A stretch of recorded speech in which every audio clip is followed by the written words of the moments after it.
Hello you, and welcome to today's video where I will be making cute sweater nails for the first time ever. Thank you for being here with me. If you're new to my channel, I am new to nail art. So this is the first time I'm going to be attempting this trend.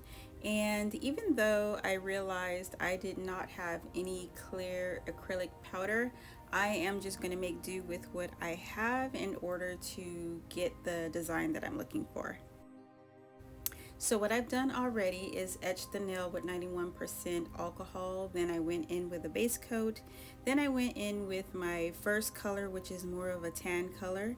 And then the color that I'm putting over it has more of a pinkish tone. And you can see the slight color difference in the three that I just put that jelly pink color on, and the last two, the pinky and the ring finger, are just a little bit lighter. So this is one of the first gel polish sets that I've ever gotten, and I don't know, for me it's super exciting to be done with a color, and so I'm just marking it up, letting myself know that there's a little bit left in the bottle and that I absolutely love this color, and so I'm going to be looking for another color like that. But here they are, all 10, and I love the combo of the two polishes. Next, I'm going to grab my flathead brushes and go ahead and dive into my pigment powders in order to make a ombre effect. Now, these nails are going to wind up being more of a pink and white tone, and the reason why I started off with the base color of the tans is, number one, I wanted to add some strength to the nail. Number two, I really love the kind of rough aesthetics. I love vintage, I love ephemera, and so starting off with the tan at the bottom, not only giving strength to the nail, but the color of the tan will kind of come through the white and the pink, and it'll have kind of like a scratchy feel, and that's what I wanted because these are sweater nails instead of it just being a plain color at the bottom of the stitching. However, if you want a smoother blend with the pigment powders, all you have to do is put a matte top coat over the nail and then add your pigment powder and just get it, just keep adding the powder until you get it the strength of the color that you want, the deep tone that you want, and then you would just go ahead and top coat that. But me, I'm just doing things a little bit different, just based off of what kind of effect that I want on the nail.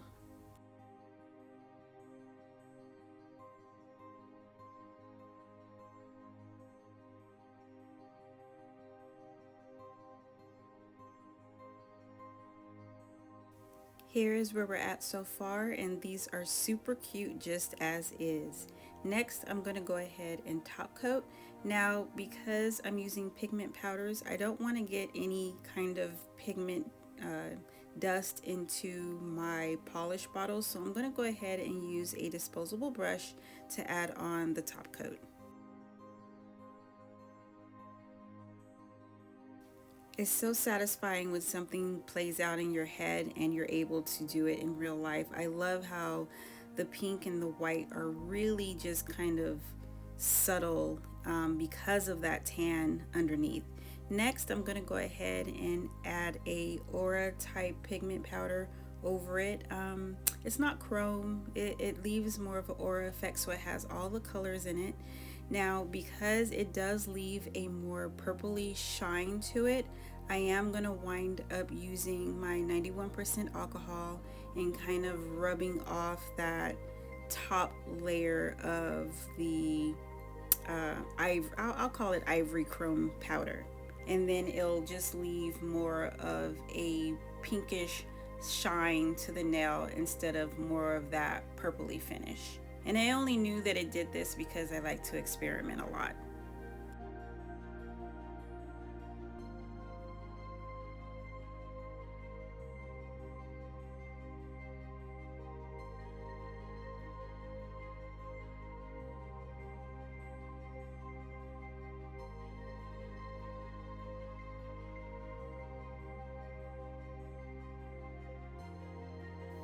Now that the base work is done, it's time to go ahead and add my matte top coat, and then I'm going to go ahead and start on creating the stonework for this piece. So I'm going to be using a couple of green cat eye gels, and I'm going to keep layering and layering, curing in between each layer until I get the kind of effect that I want for the stones. And then I'm going to go in with a gold glitter around it. I'm not going to skip any steps except for maybe curing in between each layer. That way the video isn't too long, but you'll get the gist of what I'm doing as you follow along.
Now I'm going to go ahead and mix this is going to be in replacement of the acrylic powder that everyone uses. Like I said, I have pink acrylic powder, but I don't have any clear acrylic powder.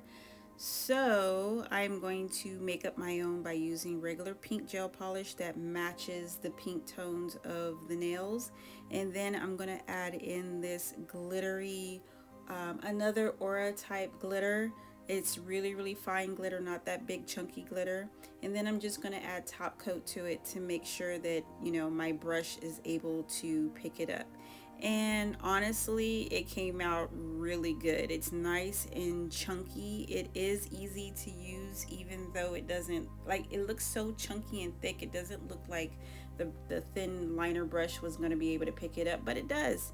And it was I really enjoyed using this mixture. I did wind up ordering some clear powder on Amazon as soon as I finish the set, because I want to do some more sweater nails and I want to make it easier for myself. But this was really a treat because it came out exactly how I wanted it to.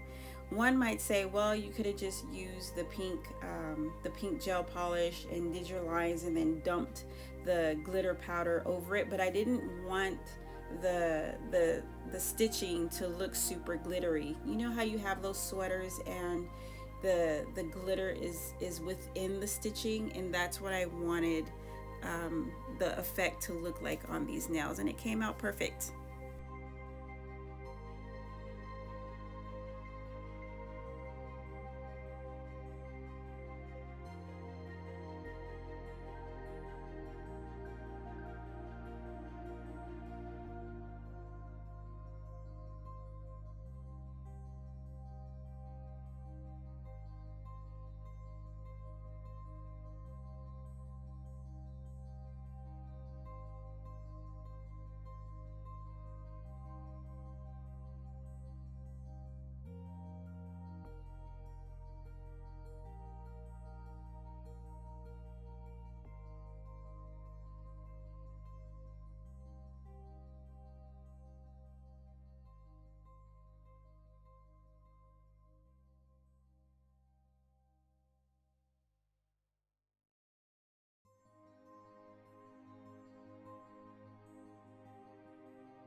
It's always really exciting when you get to the finish line of a nail set.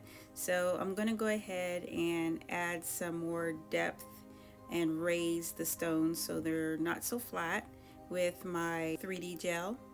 Then I'm going to finish the look with some rhinestones.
It's time to go ahead and finish up the nails. So I am going to take some matte top coat and go around the nails where I have that aura pigment powder, and then I'm going to go around the gold glitter with some regular clear top coat, and then the set will be done.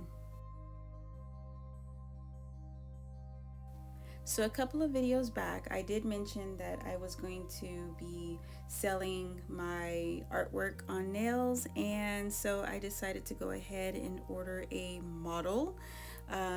My mom is going to be modeling my nails for me, but you know, I don't live with her or anything, so that's not really all that practical to just depend on, you know, someone you don't live with when you're, you know, creating a set and needing to be able to take your photography in order to get things up to sell. So I went ahead and ordered a silicone hand, and I was a little apprehensive of what this was going to look like. I didn't want it to look too cheesy or too fake, but I love her.